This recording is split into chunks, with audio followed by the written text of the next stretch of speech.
হরে কৃষ্ণ হরে কৃষ্ণ কৃষ্ণ কৃষ্ণ হরে হরে হরে রাম রাম রাম হরে হরে। তো বন্ধুরা, আজ তোমাদের সামনে আমি একটা কাহিনী বলবো।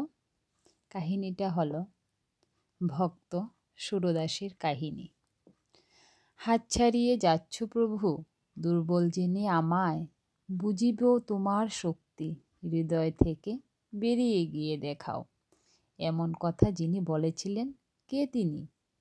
স্বয়ং ভগবান এসে একাগ্রভাবে শুনতেন ওনার ভজন, অথচ তিনি জন্ম থেকেই অন্ধ ছিলেন। স্বামী জবন হরিদাস মীরাবাইয়ের মতোই সঙ্গীতের মাধ্যমে ভগবানকে তিনি প্রাপ্ত করেছিলেন।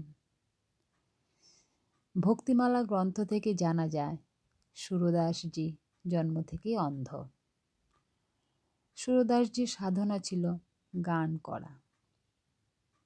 একটি পিপুল গাছের নিচে বসে ভজন গাইতেন। তিনি নিয়মিত ভগবান শ্রীকৃষ্ণের ভজন গাইতেন। এটা দেখে এক সাধু তাকে বললেন, আপনি কোনো মন্দিরে যান আর ওখানে গিয়ে বরং ভজন গান করুন। তিনি তাই করলেন।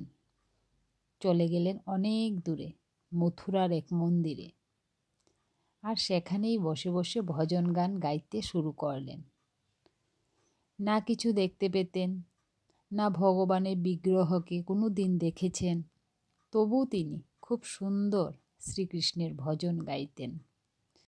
এবং জানা যায় তিনি পুষ্টি মার্গীয় ধারায় দীক্ষিত হয়েছিলেন।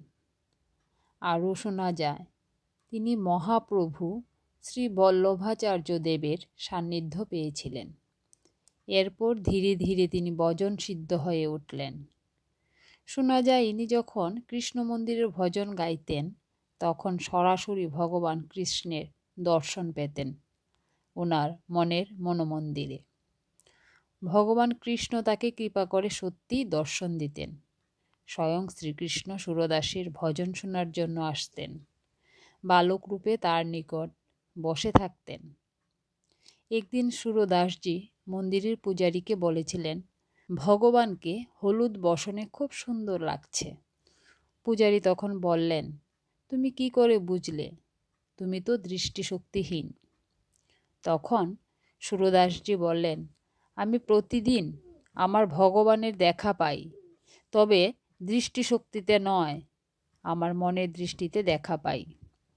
এরপর পূজারী পরীক্ষা করার জন্য পরের দিন সুরদাসকে না জানিয়ে ভগবানের বিগ্রহকে নীল বসন পরালেন।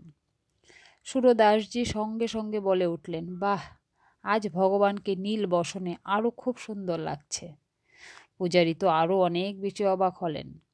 পরের দিন পূজারী ভগবানের বিগ্রহে কোনো বসন দিলেন না, কেবলমাত্র পত্র দিয়ে ঢেকে দিলেন। ঠিক সেই দিন সুরদাস তার ভজনে গেয়ে উঠলেন, ভগবান গরিব হয়েও আজ পত্তমে বিরাজে। পূজারী সহ মন্দিরের সকলে সেই ভজন শুনে বিস্মিত হয়ে গেলেন। সেই সুরদাস বৃদ্ধ অবস্থায় পথ চলতে চলতে এক কূপের মধ্যে পড়ে যান এবং সেখানে আকুলভাবে কৃষ্ণের দর্শন ও সাহায্য প্রার্থনা করেন। পরে ভগবানের সত্যি সত্যি কৃপা হয়েছিল। তিনি তাহার শ্রীহস্তে সুরদাসকে উঠালেন। শুধু উঠালেনই না, নিজ স্পর্শে সুরদাসকে দৃষ্টিও দিলেন। জন্মান্ধ সুরদাস নবলব্ধ দৃষ্টির সম্মুখে সবার প্রথমে শ্রী ভগবানের অপরূপ রূপ দেখে মুগ্ধ হয়ে গিয়েছিলেন। তিনি তখন ভগবানের হাত ধরেছিলেন। তখন ভগবান সে হাত ছাড়িয়ে চলে যেতে লাগলেন। তখন সুরদাসজি গেয়ে উঠেছিলেন সেই বিখ্যাত ভজন, হাত ছাড়িয়ে যাচ্ছ প্রভু, দুর্বল জেনে আমায়, বুঝিবে তোমার শক্তি, হৃদয় থেকে বেরিয়ে গিয়ে দেখাও। যদিও গানটি আজও সন্ত সমাজে ভক্ত সুরদাসের জয়ধ্বনি দেওয়া হয়। ভক্তচরিত শ্রবণে হৃদয় নির্মল হয়, ভগবত কৃপা লাভ হয়। এইরূপ শত শত সন্ত আছে পবিত্র ভারতভূমিতে। তাদের শ্রীচরণ কমলে শতকোটি দণ্ডবৎ প্রণতি। তো এই গল্পটা আমি আবার বিস্তারিতভাবে তোমাদের সামনে ব্যাখ্যা করছি। ভক্তের কাছে ভগবান অসহায়। ভক্ত সুরদাস ছিল জন্ম থেকে অন্ধ। একবার সুরদাস কোথাও যাচ্ছিলেন। পথে তিনি একটি বড় গর্তে পড়ে গেলেন।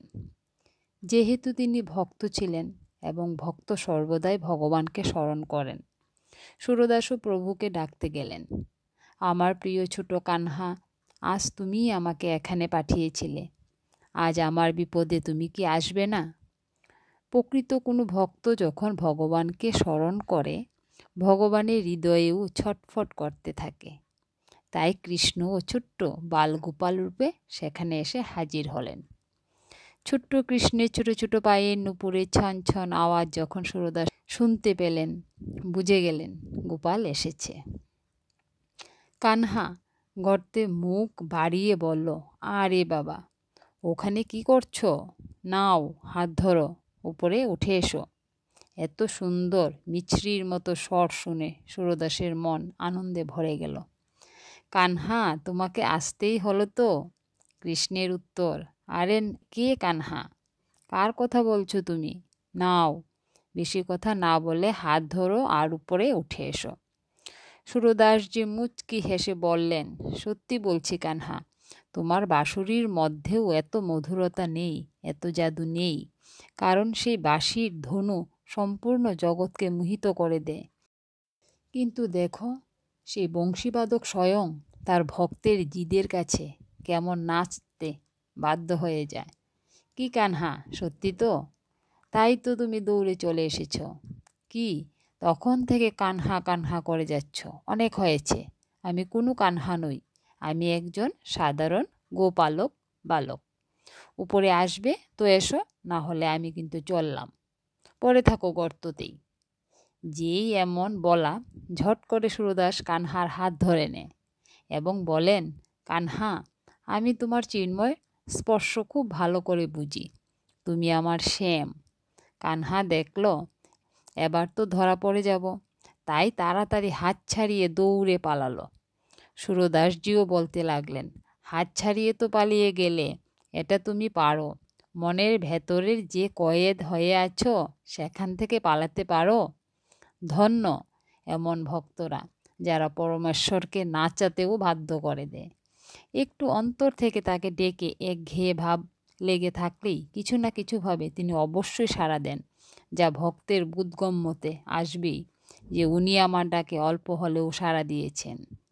হরে কৃষ্ণ কৃষ্ণ কৃষ্ণ হরে হরে, হরে রাম রাম রাম হরে হরে।